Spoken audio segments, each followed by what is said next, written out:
A população simplesmente está revoltada com o governo Lula e com a insensibilidade do governo Lula. Lembra que no primeiro editorial de hoje eu falei com vocês sobre o caso da Juliana Marins, aquela moça que se acidentou, ficou abandonada lá na Indonésia e que foi encontrada morta? Pois é. O corpo dela foi encontrado e aí foi questionado se o governo ajudaria, né, com o resgate do corpo, né, trazer o corpo aqui para o Brasil. Pois é, a resposta do governo chocou até a galera de esquerda. Outro ponto é uma declaração polêmica. Ataques à Lava Jato feitos pelo ministro do Supremo Tribunal Federal, Gilmar Mendes. E a gente vai comentar sobre isso com você. E por falar em ataque, adivinha só quem é que resolveu entrar agora numa briga sem precedentes? Pois é, o ministro do Supremo Alexandre de Moraes. Dois fatos nós vamos falar sobre o ministro do Supremo.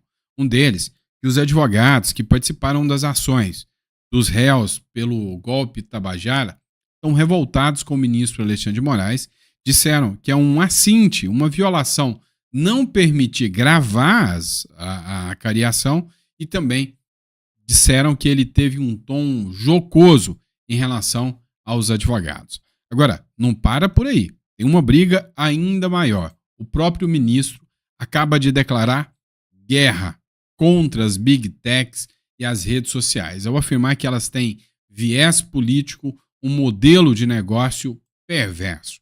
E aí é hora de regular, quer as redes queiram ou não. Detalhe é, será que o problema é o viés político ou qual viés político?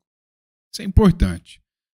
Cresce ainda o nível de insatisfação do governo Lula em relação à decisão do Hugo Mota de travar, né, agora a votação do projeto que pode sustar o IOF. Outro ponto também é que o caso do rombo do INSS foi parar agora no Supremo Tribunal Federal e o Toffoli enviou ao STF depois de descobrir que tem nomes citados como Onyx Lorenzoni e também Pinato. E a gente vai falar sobre também, né, um resultado eleitoral que deixou o Lula, piradinho da cabeça. E aí a gente já tem uma suspeita do motivo pelo qual o governo Lula está péssimo em popularidade.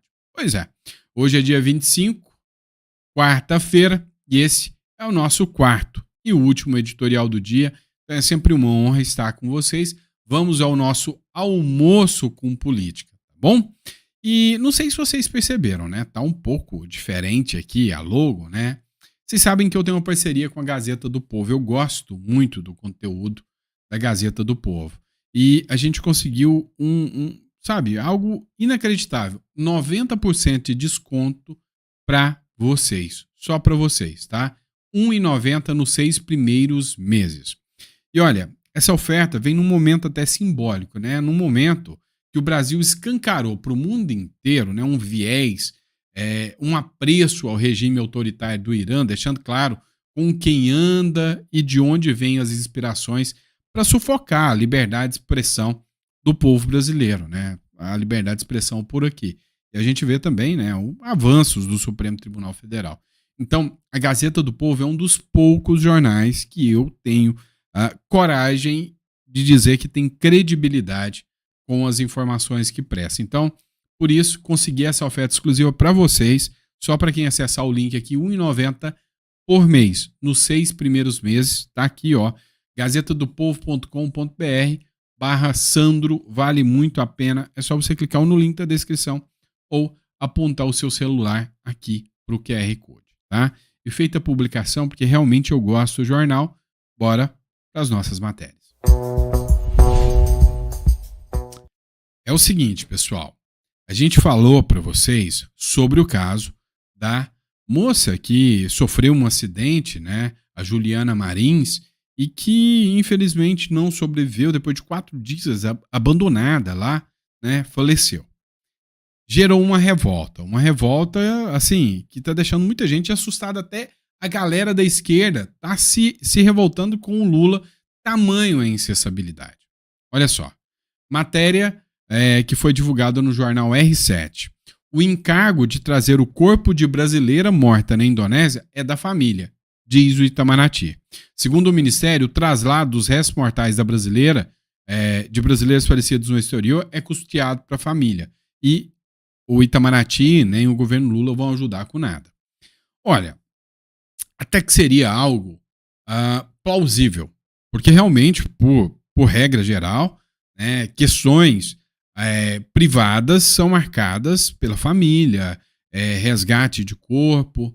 Só que assim, a gente acabou de ter uma corrupta sendo transferida por um avião da FAB. Cá entre nós, é absurdo. A Renata Barreto escreveu aqui, os FDP, não sei o que significa não, só vou reproduzir.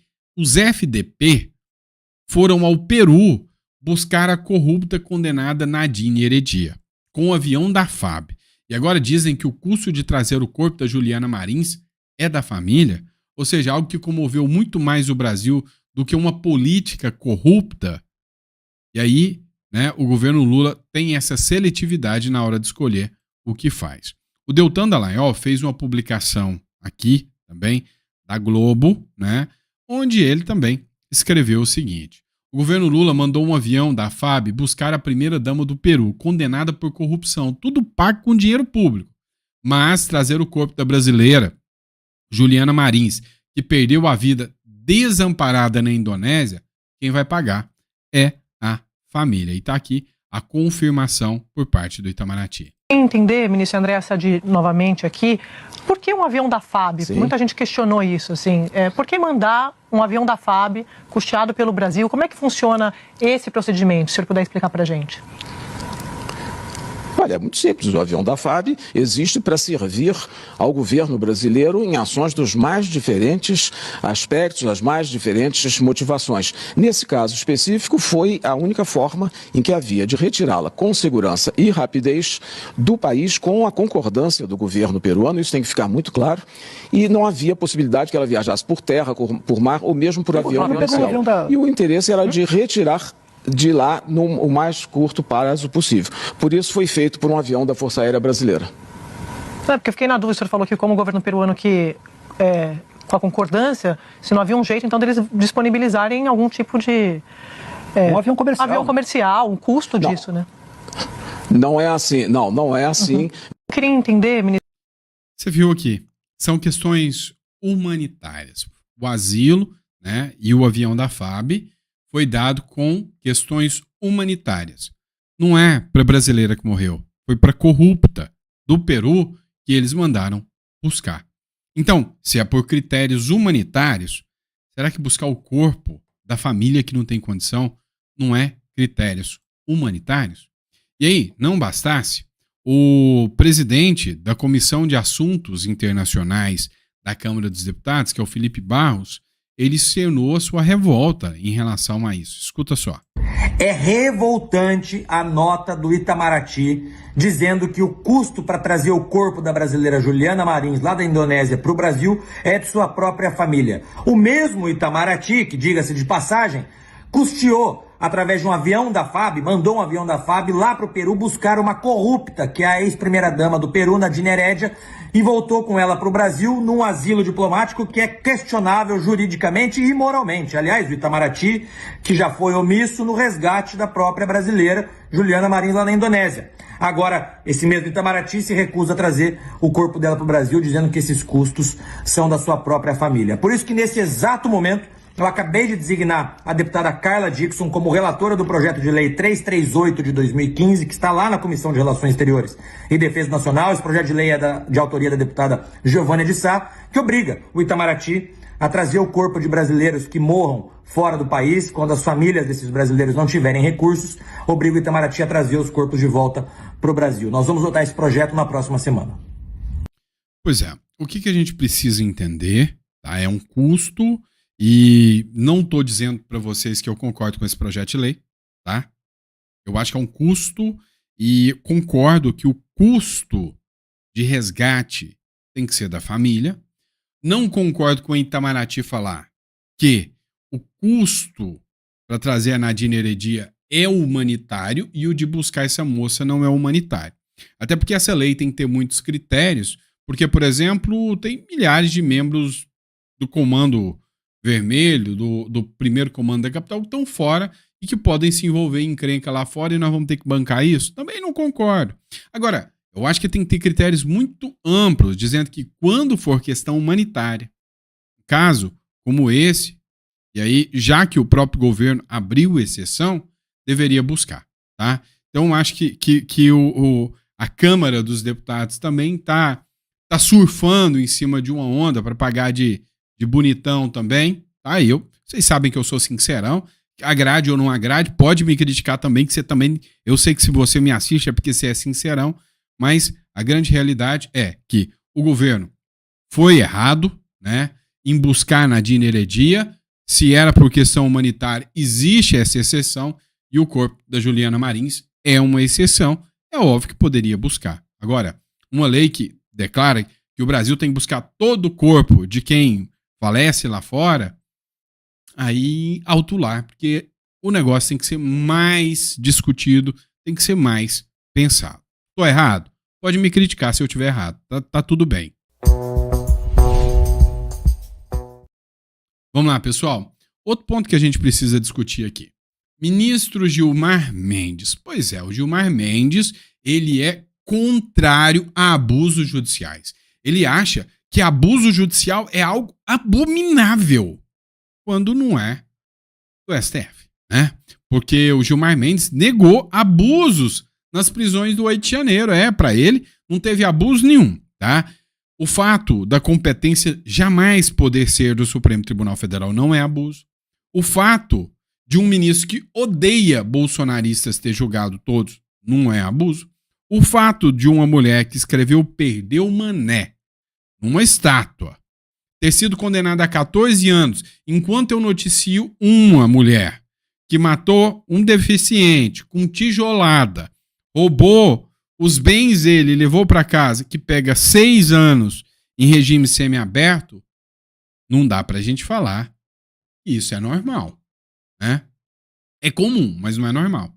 Você sabe a diferença, né? Comum é aquilo que acontece sempre, mas mesmo que seja comum, você tem que entender que isso está fora da normalidade jurídica e moral.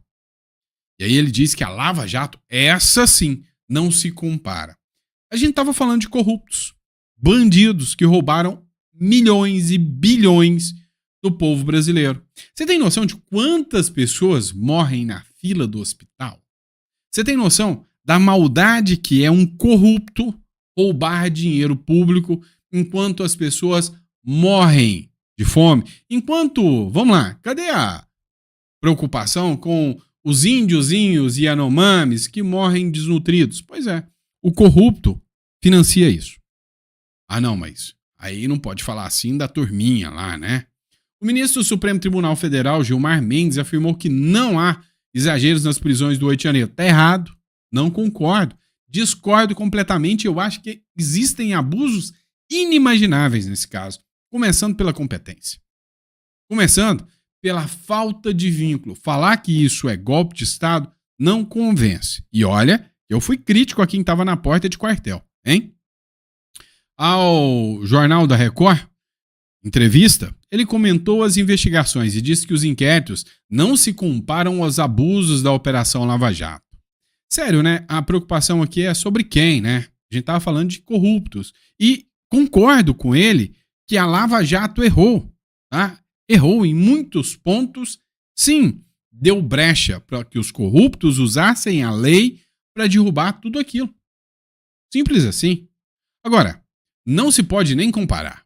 É preciso perceber que o tribunal, quando julgou aquele momento, estava julgando um atentado ao Estado de Direito e um golpe de Estado pressentido. Não convence ninguém.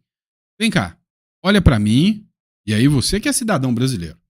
Você tem mais poder, pelo menos na lei ou na Constituição, do que os ministros do Supremo, o Lula, qualquer um.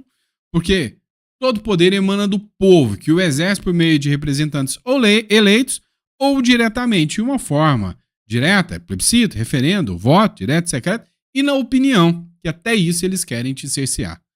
Na sua opinião, foi golpe de Estado o 8 de janeiro ou foi só uma narrativa bem mequetrefe? Qual a sua opinião? Coloca no comentário que eu quero saber.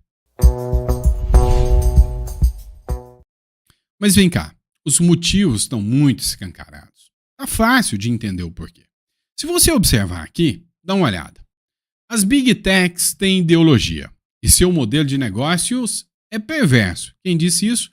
Ministro Alexandre de Moraes, que participou da Global Fact, evento internacional de checagem de fatos com apoio, adivinha, da UOL Confere.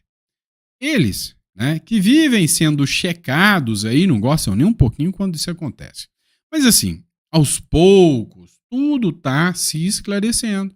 O ministro do Supremo Tribunal Federal, Alexandre de Moraes, disse que as redes sociais têm, abre aspas, gigantesco para que você possa ler e entender, viés político e um modelo de negócios perverso. Quando você vê um ministro falando que o viés é político, o problema é, todos têm, todos tiveram. Só que talvez não seja o viés político que eles querem que tenha. Porque se você olhar a maioria dos jornais, a UOL que lá estava trabalhando com a checagem dos fatos, meu amigo, eles têm viés político. E muito. E o modelo é perverso. E muito. Mas ninguém está querendo checar ou regular eles, né? Por enquanto. Por enquanto. Porque a hora que eles começarem a denunciar coisas que não deviam, checa. Porque eles são perversos, né? A autorregulação se comprovou falida. Tá falido, tudo falido, né? Houve uma falência na autorregulação das redes sociais. Então nós temos que aplicar o que se aplica no mundo real. O mundo real? Tá bom. Liberdade de expressão, mas liberdade com responsabilidade, disse o ministro do Supremo, Alexandre de Moraes. Abre aspas. As redes sociais têm viés político e têm um interesse econômico. O modelo de negócio das Big Techs é um modelo perverso, porque o faturamento maior se dá exatamente pelo discurso de ódio, pelo conflito, pelo ataque, afirmou o ministro do Supremo Tribunal Federal. As redes sociais, percebendo a tentativa de golpe, incentivaram. Por quê? Porque isso dá like, e o like dá dinheiro, e dinheiro dá poder econômico, disse o ministro Supremo, Alexandre de Moraes. Será que a Globo é pobrezinha? Né? Porque se você me falar que a Globo não tem viés político, eu truco na hora. E nem adianta gritar 6 mil que você vai perder. Tá?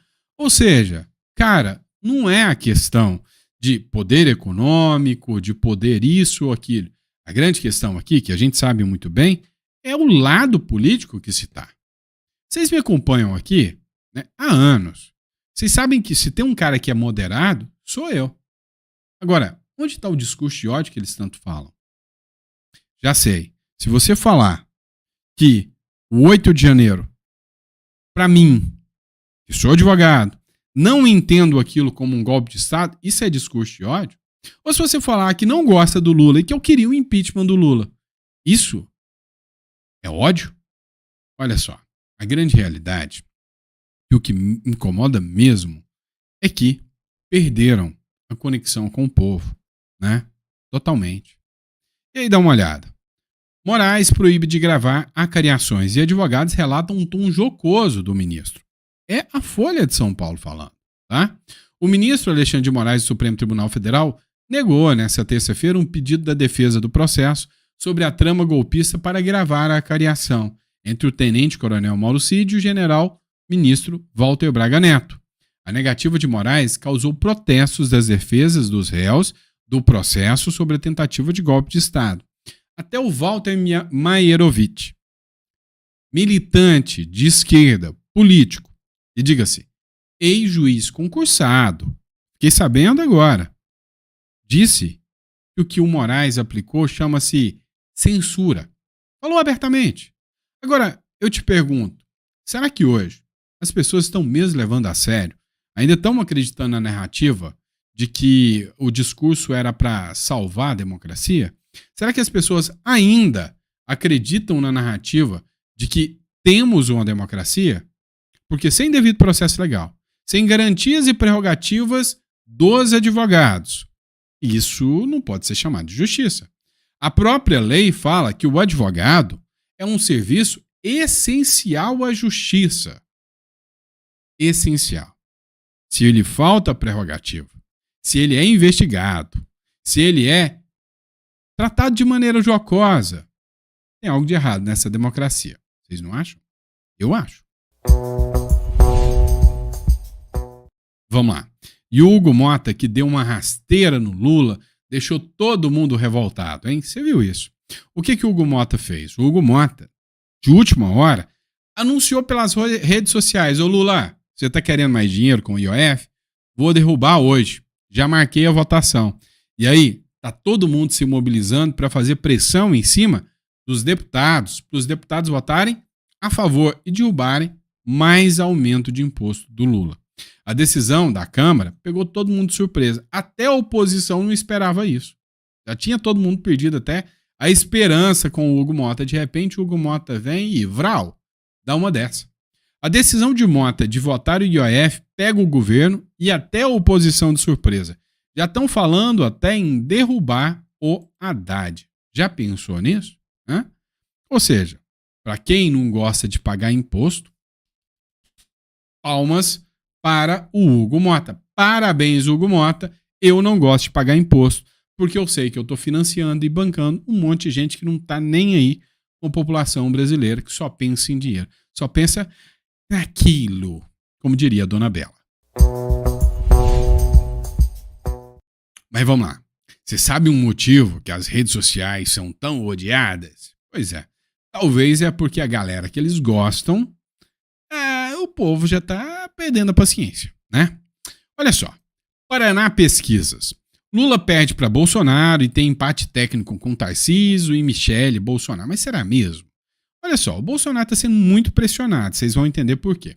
Num primeiro cenário, é interessante a gente assistir esse primeiro cenário. O Jair Bolsonaro teria 46% dos votos. Lula teria 39% dos votos, ou seja, quase 7 votos, 7 pontos de diferença. Só tem um pequeno detalhe: o Bolsonaro está inelegível pelo TSE. Ou seja, o povo quer ele, mas ele não pode porque o TSE, não deixa. Que coisa, não? Que coisa, não? Democrático pra caramba. Cenário 2, Michele Bolsonaro. Sim, 44,4%. Lula, 40,6%. Vem cá, vamos continuar. Peraí, tem um terceiro cenário. E o terceiro cenário vai te impressionar. Tarcísio, dá 43,6%. O Lula, 40,1%. Então pede pro Bolsonaro, pra Michele, pro Tarcísio. Olha só. Mas para eles isso chama empate técnico. Agora tem o Eduardo Bolsonaro. Pois é, pro Eduardo Bolsonaro o Lula ganha. Você acredita? Vem cá, entre Lula e Eduardo Bolsonaro, em quem você apostaria as fichas? Em quem você votaria? Eu acho que eu sei a resposta. E não é bem isso aqui, né? Deixa no comentário em quem você votaria que eu quero saber. Cenário 5.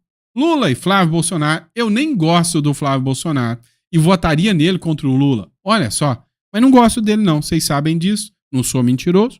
Vamos lá, cenário 6. Lula ganharia do Rogério Marinho.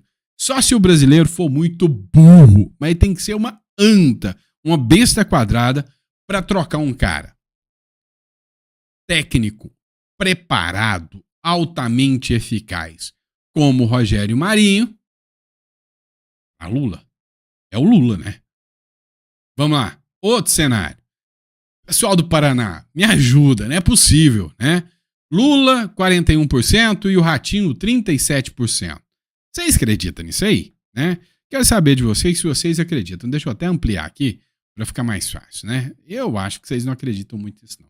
Não, aqui não vai dar certo, tá? Deixa eu ver se assim dá. Também não. Então vai ficar assim mesmo, tá? Também sei que vocês não acreditam muito nisso, né? Aí vem o Lula com o Caiado. Pois é, com o Caiado também dá banho no Caiado. Eu sei que você não gosta do Caiado. Olha pra mim. Muitos de vocês nem gostam do Caiado. Mas entre Lula e o Caiado, quem que você vota? Não tem ninguém. O Bolsonaro tá apoiando o Caiado. Tem o Lula e o Caiado no segundo turno. Em quem você vota? Você não vai me falar que você vota branco, não, né? Nem nulo. Você é isentão a esse ponto, não. Então, assim, não me convence mesmo essas pesquisas. E eu acho que eu sei muito bem que o Lula perderia, tá? Mas vamos lá, matéria do Pleno News.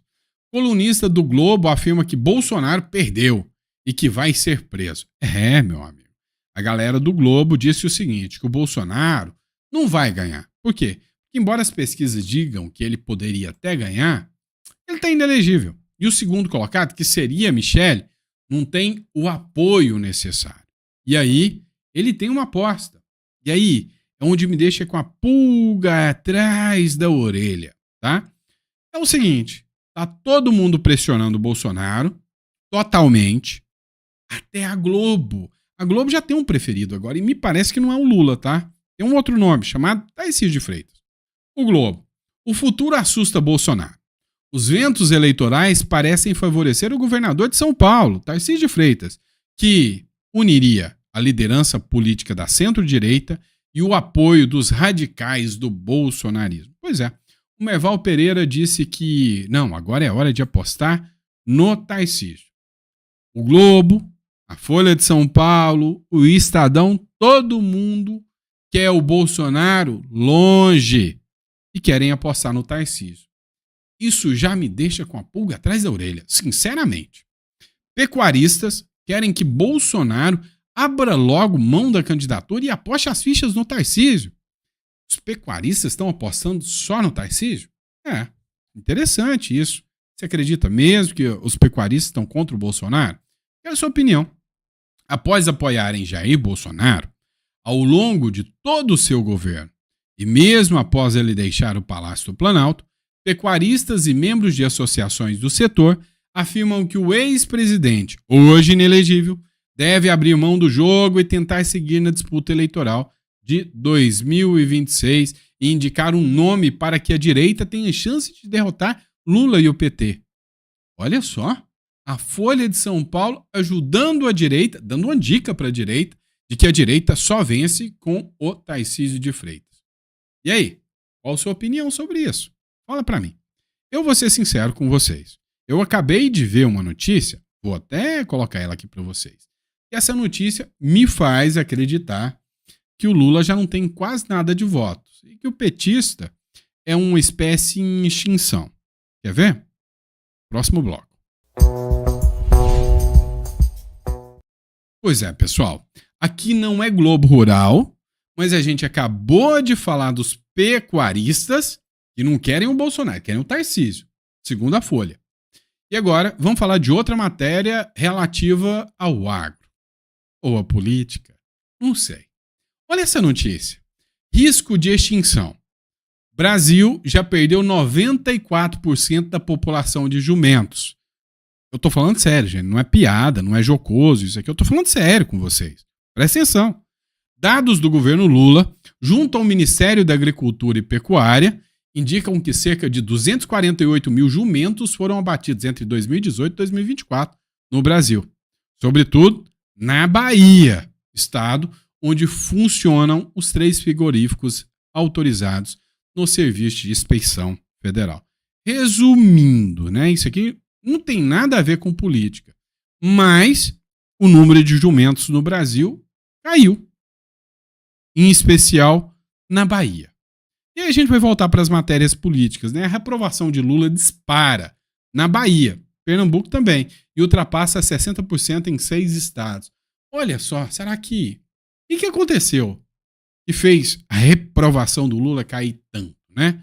E aí, eu cacei esse bagulho aqui só para achar para vocês, né?